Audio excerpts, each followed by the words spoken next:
Welcome to what is episode 11 of 100 Years of Marine Corps Tankers, a station dedicated to honoring the legacy of Marine tankers and remembering the stories of what made our community special, told through the Marines who towed the line. And today I'm joined by a Marine officer who has set the bar by which our entire community has been measured. Having served as an enlisted tanker who attained the qualification of Master Gunner, to becoming a commissioned officer who has worked in all key billets, to include serving as the military secretary for the Vice President of the United States and currently serving as the Staff Secretary for 2nd Marine Division.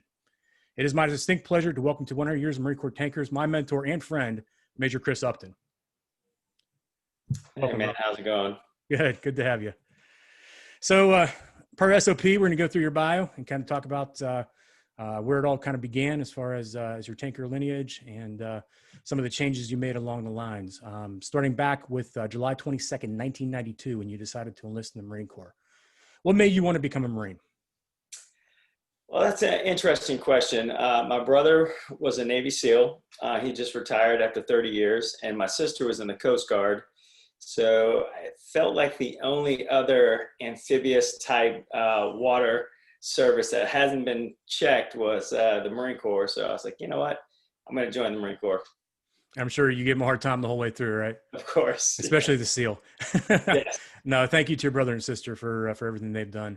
You were East Coast. You went to MCRD Paris Island, where all good Marines are made. I'm sorry, West Coast brothers and sisters. Just joking. But on the East Coast, you went to MCT and then went to what was now tank school back at Fort Knox, which was the Basic Armor Crewman course where you attained the MLS, Military Occupational Specialty of 1812 tank crewman. So what's the first thing you think of when you hear a Marine Corps tanker? Some would say that, you think of the old saying, the dusty, crusty motto. Right. I do believe that, but I think when I hear a Marine Corps tanker, I'm almost synonymous with brotherhood, because I have met lifelong friends in this community. I obviously started way back in the early 90s, and just this week last year, I found myself in Minnesota with my first two company commanders, my tank leader, my platoon sergeant, and a bunch of my friends that I went to tank school with and were really kind of raised as a tanker, all got together for a reunion in Minnesota.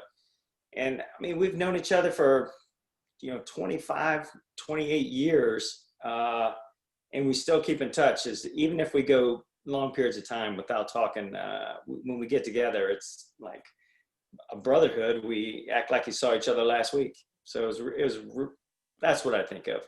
That's awesome. Yeah, family relationships, time stands still. Doesn't matter if it's a minute or like you said, 20 years plus. That's a great encapsulation of what makes our community special.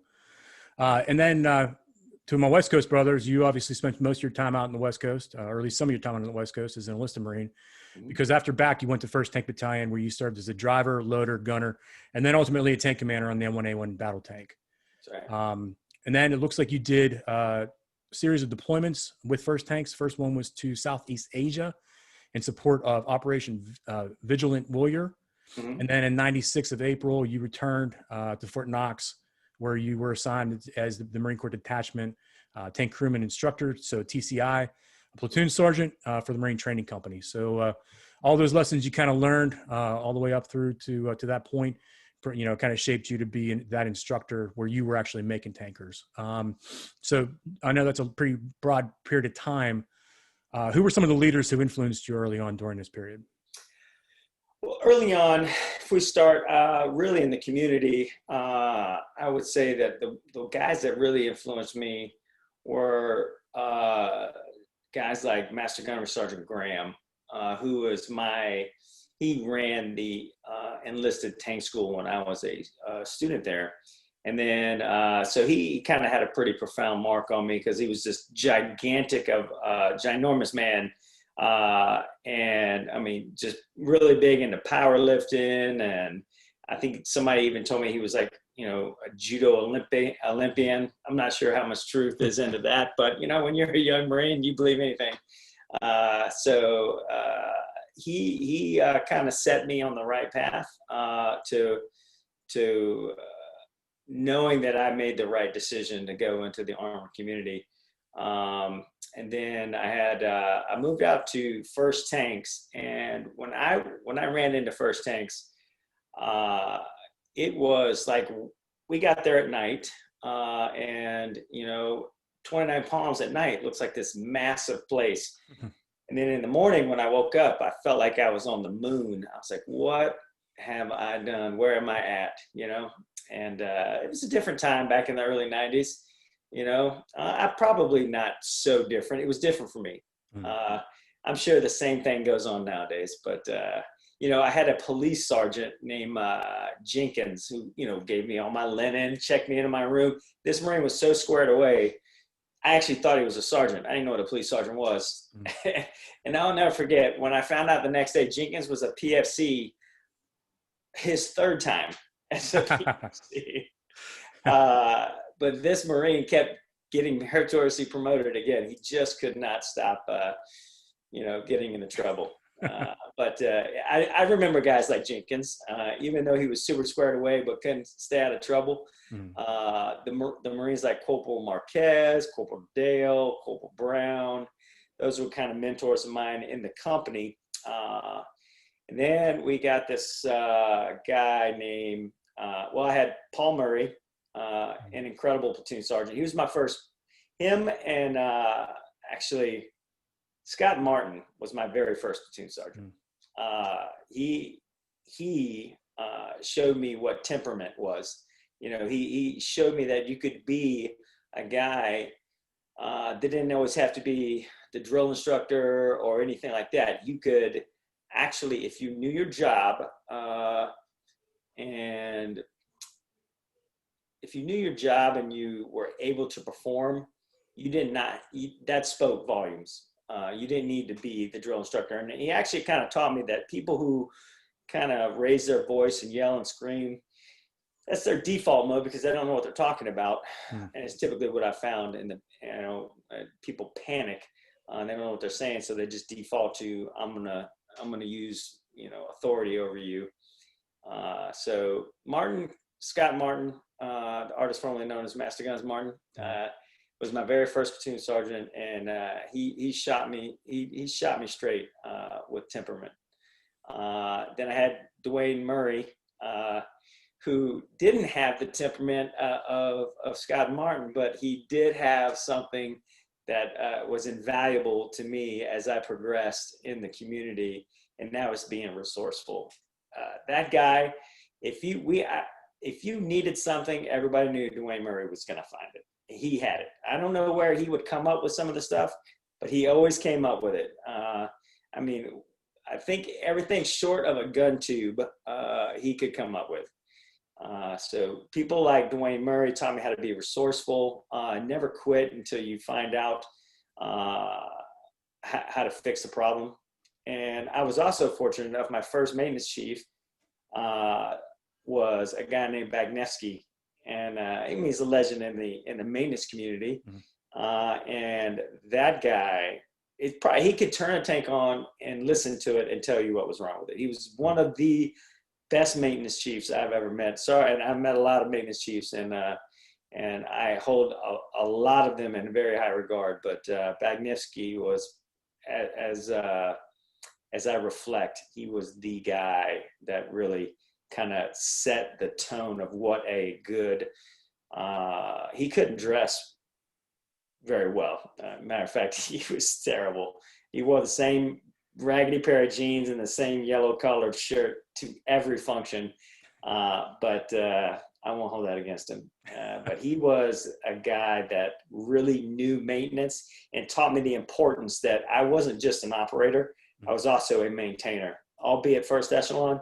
At the time, he taught me what it was like to keep your tank running and do things the right way. So I was very fortunate to have that guy. A couple of my company commanders that I had Captain Harrison, I had Captain Slaughter, and those guys were good mentors to this day, still mentor me, whether they know it or not. Every time we talk, I consider it a mentor session. But Then there was Gunnery Sergeant McClintock. Everybody he's the guy you love to hate. And these are most of the guys. I'm sorry for rambling like an old man. No, you're fine. He was the guy that showed me what professionalism was as an NCO. He would never let anybody say, well, I'm just a corporal, or I'm just a sergeant. I can't do anything. He empowered you, but he also held you accountable. If you did not do your job or your task, you were going to be the first guy to know about it. And I really appreciated that. But he would also be the guy who would recognize that you are doing the right thing. Maybe not in the way that you're used to or civilian counterparts are used to, but you knew when you were in his good graces. I had orders to, when I left First Tanks, I had orders to Second Tanks. And I really didn't want to go to Second Tanks at the time. I wanted to go to Fort Knox and teach. For whatever reason, I had a great experience as a student, and I wanted to go back as an instructor. And I already had orders to Second Tanks. And he called another one of my mentors, Master Sergeant at the time, Cadero. And by the end of the day, I had the orders to Fort Knox. So it was an incredible opportunity for me. So just in the early onset of my career, those are the guys that set me on the straight and narrow. I could talk your ear off for hours, and I'd be, one guy that I did not mention, and shame on me for not doing it, is Eric Benitez. He was my first gunner. When I was a loader, I was on the Spanish Armada. I had Sanchez, Benitez, and Gonzalez, and then there was Upton. So they called me Jose. I had to answer to Jose the whole time. It was great. But Benitez, again, took me under his wing, showed me what a good leader is. And even though he was a Lance Corporal at the time, I still respected him tremendously as I do today. So I was very fortunate, man. Absolutely. And I think one of the most profound things, kind of listening to you talk through those leaders and the different character traits that you valued with each one of those gentlemen, is that you're describing yourself. And I know you won't probably agree to me because you're humble in that regard as well, but your temperament, professionalism, resourcefulness, just your ability to know your craft and be the pinnacle at which, you've always kind of operated. I think you just described yourself in that encapsulation. So it's very profound to see how those leaders shape you. Far too kind, as my friend Andrew Hepus would say. Far too kind. So you did talk about Second Tanks. So you were there in 99 on as a section leader, platoon sergeant, platoon commander, and then as the company master gunner, which I would kind of talk about master gunner school, which I believe right now you might be the only one in our community that was a master gunner and a commissioned officer, certainly field grade officer. So that's two pinnacles independent of themselves. And then as a company tank leader. And then in 2000, deployed with the Marine Expeditionary Brigade in support of Operation Dynamic Mix in Thessaloniki, Greece. Yeah. All right. What was that all about? So it was the first time Second MEB had the opportunity to deploy since it had been stood back up.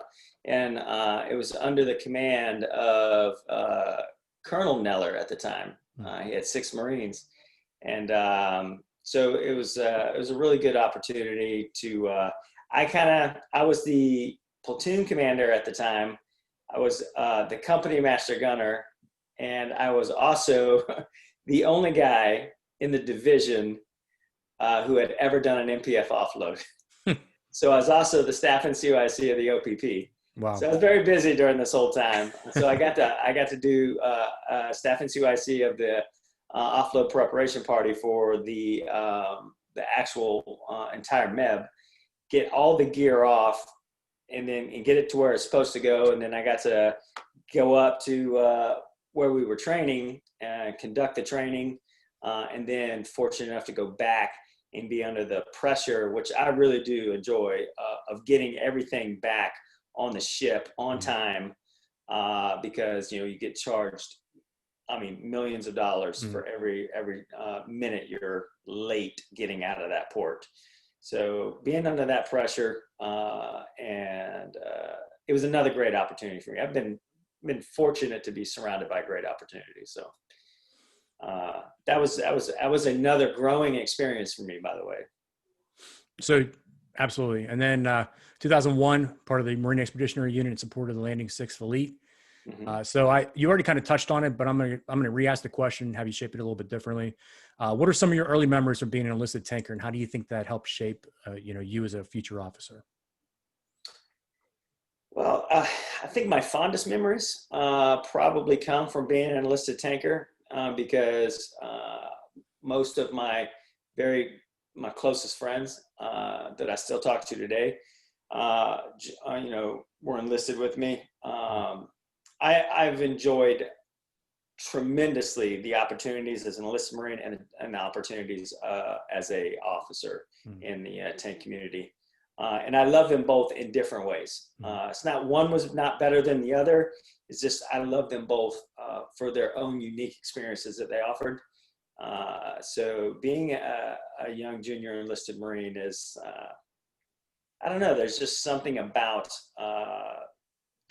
the camaraderie and the tightness that you have with your fellow tankers and Marines. It's, I don't know, it's very, very difficult to describe. I wish I would have prepared that answer better for you. No, that's fine. I mean, I agree with you. Having, obviously I'm not a master gunner, but I am a prior enlisted Marine as well as a commissioned officer. And I agree with you. I love them both differently. And like you said, I'm still very close friends with, those enlisted Marines that have now probably most of them moved on.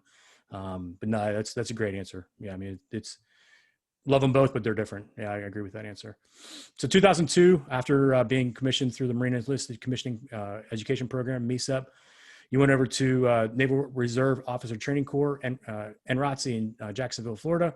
And then 2003 came back and served, graduated with Gulf Company at OCS as commissioned second lieutenant. And then the following year, or 2005 actually, received a Bachelor of Arts summa cum laude from University of North Florida. And then obviously went on to basic school. We graduated with Charlie 306. And then after basic school, we went back to Fort Knox to serve as a tank officer. What's your story about how you became a tank officer? So this, to me, is the most, if I ever wrote a book, this would be one of the chapters that I would look back very fondly on. I was a tank platoon sergeant going on a MEU back in 2001. And we were sitting on Oslo Beach, and we were waiting to go out to the ship. We were supposed to get picked up the next day by the LCACs. And so we were staged on the beach a little early. And this gentleman and his child walk up to the tank and say, "Hey, can my son get on your tank?" And I said, "Of course." And I showed the kid around for about an hour, just letting him and talking about the tank, because I love talking about the tank. And this kid would listen to whatever I said. So it was a great opportunity for me to just, show this guy around the tank. And when we were done, at the end of this tour with this child, he said, "Hey, have you ever considered MESEP?" And I was like, "Well, sir, I don't have a high school diploma. I don't have any college. I laid out all of these things that disqualified me from doing the MESEP program." And he told me the greatest bit of advice that I've received. And he said, "You don't have the ability to say no." And I was like, "Well, what do you mean?" He goes, "Well, you're not a board member. That's why we have a board. Let the board tell you no. If the board says no, then it's no." And I was like, "Man, that's brilliant." So on that MEU, I put in a MESEP package and was actually accepted at the end of the MEU. And that's when I went to MESEP. Yeah, that's excellent. That's how I got into it. No, that's excellent. I couldn't pick this guy out of a lineup. Couldn't pick him out if I ran him over in a parking lot. But he gave me the best advice that I've ever received. Yeah, so it was really good. That is really good. And the Corps certainly benefited and continues to benefit from that advice and the choices you've made along the line. So I'm very thankful for that exchange. So you did a back-to-back deployment with Second Tanks, where you went in as an individual augment IA, part of Regimental Combat Team 6 to Camp Fallujah in support of OAF. And then you came back from Iraq, and then shortly after that went to on the 26th MU as a tank platoon commander in support of the Global War Terror. And then shortly after returning from there, you went as a company executive officer from Delta Company 2nd Tank Battalion to Helmand Province, Afghanistan, in support of OEF. So you kind of covered the spectrum of all global threats and warfare between OAF, the GWAT, and then OEF. So what lessons did you learn from these deployments that helped shape you for future billets? Well, this is what we call karma. So you're looking at a guy who got accepted to MECEP right before everybody crossed the border into the big war, as it was called. And I was like, oh my God, the war's going to be over. I tried to quit MECEP, and my MOI in Florida was a Marine tanker named Kevin Collins. He told me to shut up, go back to class. You're not going anywhere. So I was like, all right. So I went back to class. Another great piece of advice because, I'm doing what I should be doing and what I wanted to do. So had I quit, I would have never had the opportunities that came after that. So another great piece of advice. I didn't like the way it was delivered, but oh well. What lessons did you learn during these deployments? So the lessons that I learned is, they say they teach it to you in TBS and stuff like that. But, when you're in charge and you're the guy that, as an individual augment, we'll start there in Iraq as an individual augment, second lieutenant on a regimental staff. Nobody wants that. It's horrible. There's a tank company, I could throw a rock and hit the tank company, so I'd, go down there and see those guys. But I'm on a regimental staff as a second lieutenant. Nobody wants to be there. So instead of looking at it as an opportunity wasted, I wanted to look at it as an opportunity to learn, what goes on in this mythical place that we call the COC, and being able to provide people under duress, people that are actually getting shot at and stuff like that, being able to, coordinate those 9 lines and coordinate, the fires in support of them, being able to do things like that, it really professionally developed me as an officer, understanding why certain questions were asked, and it kind of opened up my, kind of switched me from, 10 power to 3 power, kind of widened it out, so I could get a wider field of view of what was going on across the battlefield. So it did help me out quite a bit as I became a more seasoned officer. As the experience on the MEU, I always wanted to go back on a MEU. So as a platoon sergeant and a platoon commander, that was one of my goals and one of my dreams. So that was another great opportunity. We didn't do much on this MEU. We, a lot of booze cruising. But again, I met lifelong friends on this thing, and just getting the Marines out and letting them see. If you're not, people go on a MEU, they want to either get in a fight or they want to go on liberty. And we were, unfortunately or fortunate, however you want to look at it, just did liberty. We got to do a lot of really good training, but the Marines got to play hard too. Right. So I was glad to see that those Marines get out of, Marines from like nowhere, North Carolina to Possum Holler, Pennsylvania, to going and seeing things across the world that nobody has ever, that they would probably never get to see had they not joined the Marine Corps, specifically the tank community. So being a part of that was pretty awesome. And then finally, I'm sorry, for Afghanistan as an XO, you truly find that that is what taking care of Marines is all about as an XO. Any job that I've ever had that prepared me for company command was company XO. As long as the CO could do what he needed to do as a commander and the platoon commanders could focus on their platoons and the mission set that they had. No matter how crappy my day was, I felt like I won. I felt like I accomplished the day. I mean, I'd have 17 meetings a week, doing all the route planning, coordinating with the British and the Afghans. So it was a very educational experience. One that I look very fondly on. So. And then per SOP, you went back to the basic school to be an instructor. Yes. Once again, I love teaching, Right. and I had a great SPC, Jeff Curtis, artillery officer. I won't hold that against him though, but he actually kind of struck the fire in me to want to go back and teach, because he was a phenomenal mentor, and I was like, you know what, I'm going to go back to TBS and teach.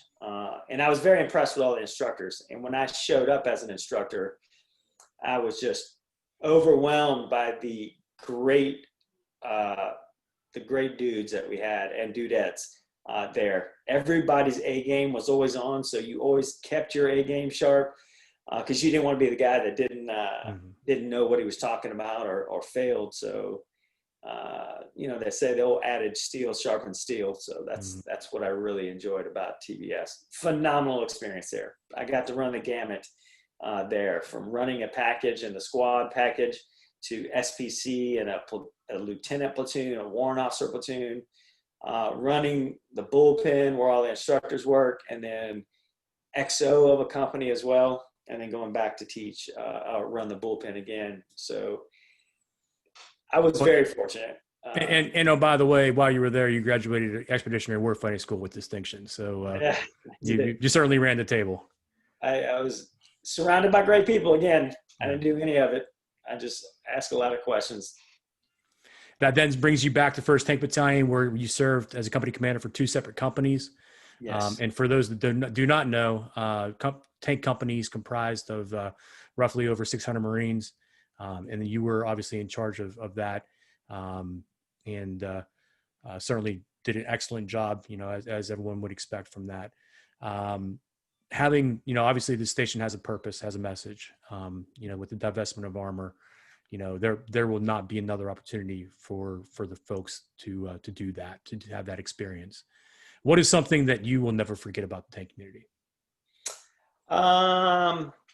One thing I'll never forget about the tank community is the strong bonds that we've created.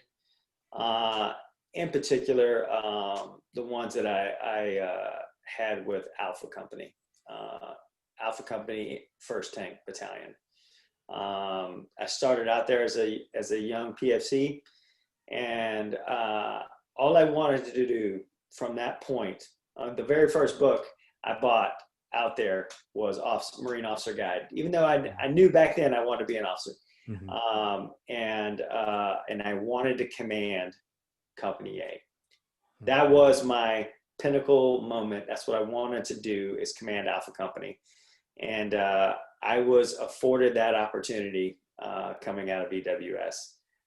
So I didn't want to play professional baseball. Didn't want to be a drummer in a rock band. I wanted to command Alpha Company, and I got to do that. Not many people can say that. Not many people can say they got to do what their goal was, what they really, truly wanted to do. And I can say that commanding Alpha Company, America's Company, as we called it, I've been in Alpha Traz, I've been in, Animal Company, I've been in, you name it. But when I was the company commander, I called it America's Company. Did you appreciate it for what it was while you were doing it, or was it something that after the fact you kind of looked back at it, or do you know? Oh no, I was acutely aware of how fortunate I was because I knew the lineage that came with that company, and the people that had served in it before me and after me, and I was very careful to not tarnish that image of Alpha Company. That's excellent. There's things I wish I would have done better, a lot. I mean, I can reach back to where you and I were out at was it ITX? ITX And, up on the hill. and we were up on Fist Hill, man. And I was like, if I could get that opportunity again, I would do things so much differently, you know. But if my memory serves me right, you did pretty damn good though. So I don't want to sell it short, because I think I believe you certainly combined arms and had pretty positive effects on the enemy. So I wouldn't exactly call it a failure. I had this vision that I was at the top of the Delta T, standing on some smoking T-72s, drinking a Monster with you guys, but that didn't happen, obviously. But yeah, and unfortunately, it's not going to again. So never. With that, what advice do you have for today's tankers who are either transitioning, lateral moving, or getting out? I mean, it's a tough pill to swallow for these Marines. I will say this. As much as I love being a tanker, it is a part of my DNA. It's a part of my soul. But I am a Marine first. Mm-hmm. And the honor to wear the cloth of a Marine is probably, it trumps being a tanker. So serving where you can, and that is more important than being a tanker. And I learned that lesson I had to learn at TBS. Mm-hmm. When you would, everybody wants, their MOS, and everybody, they're all competing for an MOS. And, I just had to tell the guys, like, listen, you get to be a Marine, whatever MOS you get, that's secondary to being a Marine. Mm-hmm. So I would tell the Marines, and I have told the Marines, it's like, you can look at it as a woe is me, or you can look at this as an opportunity to try and do something that you didn't get a chance to do prior. Not many people get that opportunity. Mm-hmm. Like, these guys got a golden ticket. It's like, hey, your community's going away. And I will say that I thought the Marine Corps did a really good job of taking care of our guys. Not everybody's going to get taken care of, and I get that. We can't take care of everybody, nor do we try to get everybody to re-enlist. Mm-hmm. But some of the guys that I've seen, and I'm going to get some hate mail on this, I know. But a lot of the guys are getting things that they're uniquely interested. You're getting an opportunity to go into positions that your recruiter didn't offer you. Right. And stuff like that. So it's a golden opportunity, man. You can look at it as an opportunity, or you can look at it as an obstacle. I choose to look at it as an opportunity. I think that's the first time I've actually heard it kind of laid out like that. And obviously we've gone through all the stages of grief, and yes. We are all angry in our own right, in our own regard. Yeah. But you made a very good point about being able to change MOSs, because I know for the Marines that I've kind of kept in touch with, both enlisted and officers, the Corps has done a very stout job of trying to get the top 5, if not the top 1 MOS of that choice of that Marine. And you never get that. I mean, nope. You don't get that coming out of the recruiter's office. You don't get that coming out of TBS. You don't get that. So no, that's a very good point. And like I said, I'll probably get hate mail on this as well. And that's okay, because it's fact. When you really look at it and you really kind of boil it down, and you get past the fact that the MOS has gone away for obvious reasons. I mean, you can fight about it, you can talk about it. If they bring it back at some point, they very well might. But no, that's a very good point about the MOS choices. I appreciate you for bringing that out. And then getting back to your background, this is where it kind of gets real interesting, because the billets that you have certainly speak of your character, your professionalism, and your ability to serve, and your dedication. I think that's probably the number one thing. And having known you and called you my friend for quite some time, and had personal phone conversations about, hey man, how did you get that job? And the answer is I just do what I do, and I think that is who you are. So after graduating from command and staff, you were hand selected to serve as a Marine Corps military aide to the Vice President of the United States, and then after that, you were the battalion XO for 2nd Tanks, and then now currently serving as a staff secretary on the commanding general staff for 2nd Marine Division. I mean, that's back to back to back, just killer billets and ones that certainly are well deserving of you and your personality. What are some of the skills you think that you learned from your time as being a tanker that helped shape, who you are in each one of these three, very distinct billets? Being a tanker really helped me in all three of those billets, just by making me be a professional. From early on as a PFC all the way up until where I am today, the tankers that I have gravitated towards were just professionals. They knew their craft. They knew the proper balance between MOS and being a good Marine. And it's not one or the other. It is like a Venn diagram. Where I wanted to be was, you got the guy that's really good at his job, and you got the guy that's really good at being a Marine. And where those two guys overlap is where I wanted to be. And those are the guys that I gravitated towards.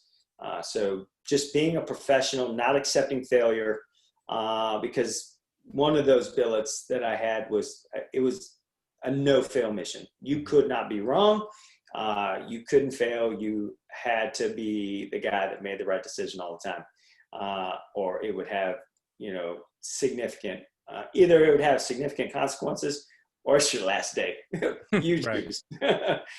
So that was just, the people that I have served with truly have really prepared me for those three billets the one I'm currently serving in, and the last two that I did serve.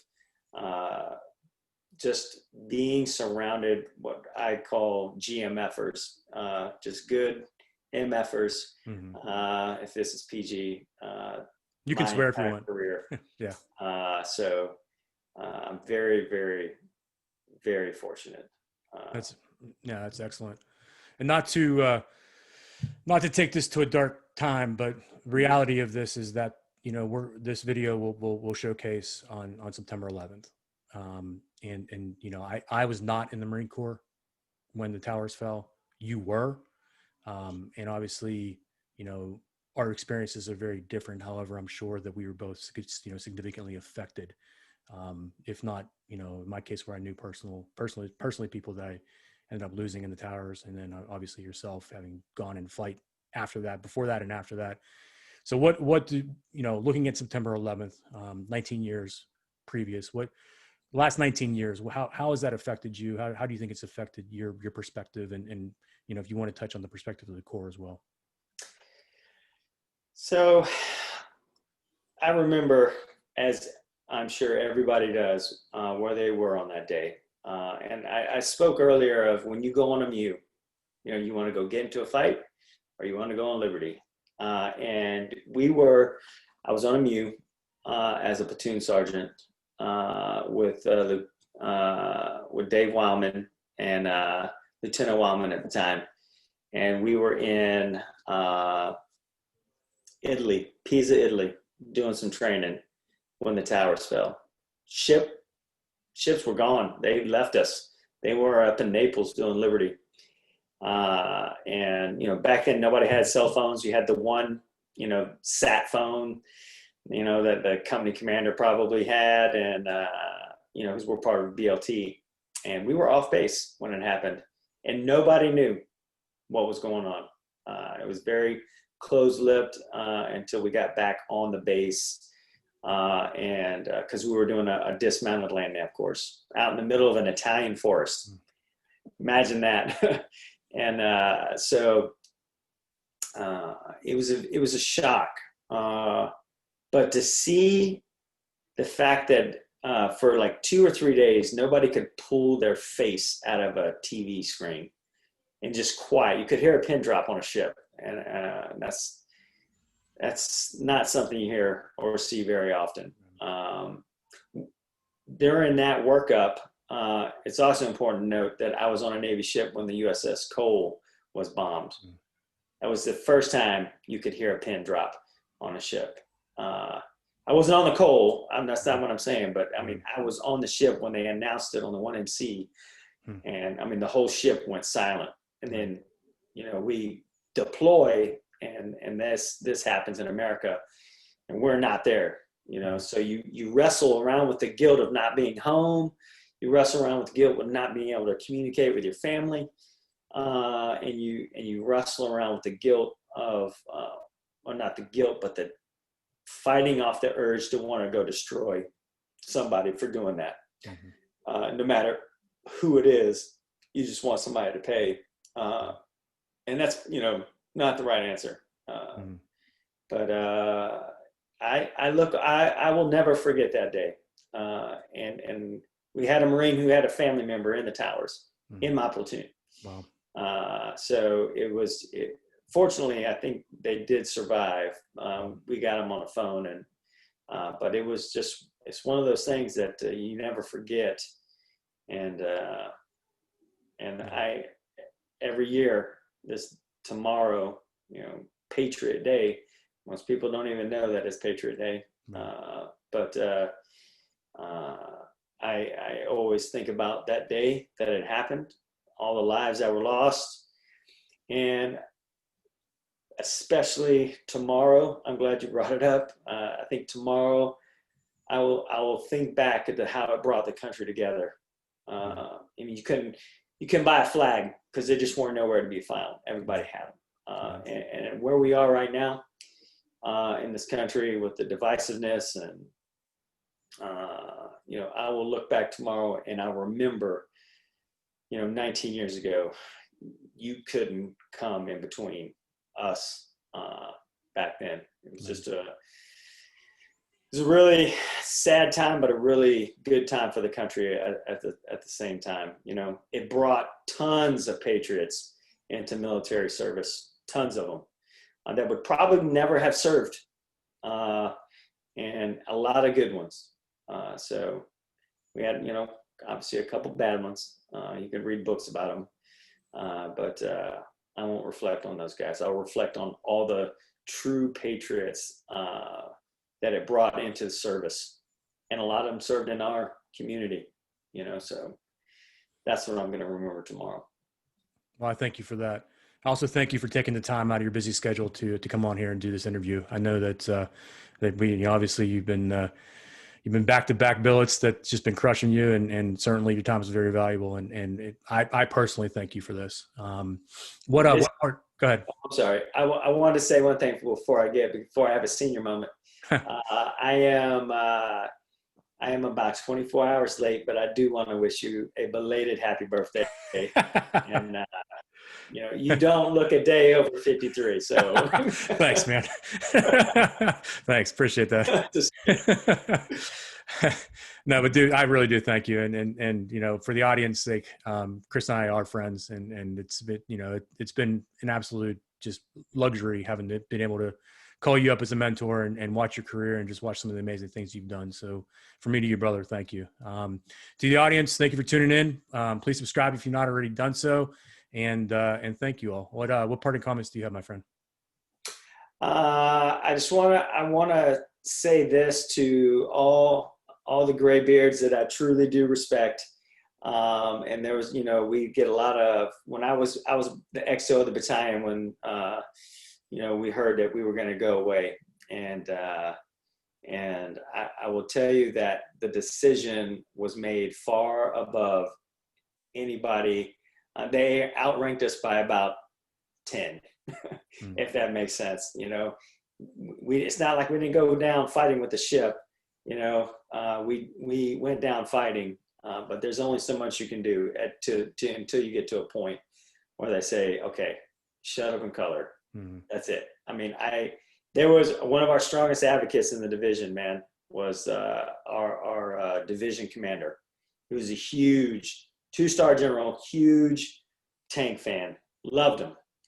And I will tell you, he got told to shut up and color.